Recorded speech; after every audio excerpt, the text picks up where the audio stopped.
পৃথিবীতে হয়তো এমন সুখী মানুষ খুব কমই আছে যারা নিজের বোনদের ভালোবাসা ননদের কাছেও পায়।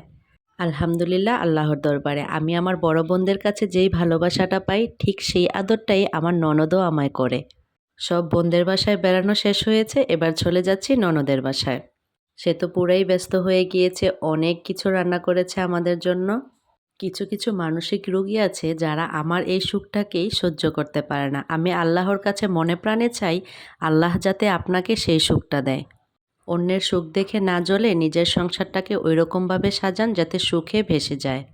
বিকেলে বাচ্চাদের নিয়ে ছাদে গিয়েছিলাম, এসে দেখি আমার ননদের হাজবেন্ড আমাদের জন্য ফুচকা নিয়ে এসেছে। রাতে তারা ভাই বোনরা সবাই একসাথে অনেক মজা করছিল। আমার মেয়েরা আল্লাহর রহমতে যেমন খালাদের আদর পায় তেমনইভাবে ফুফুর আদরও পায়।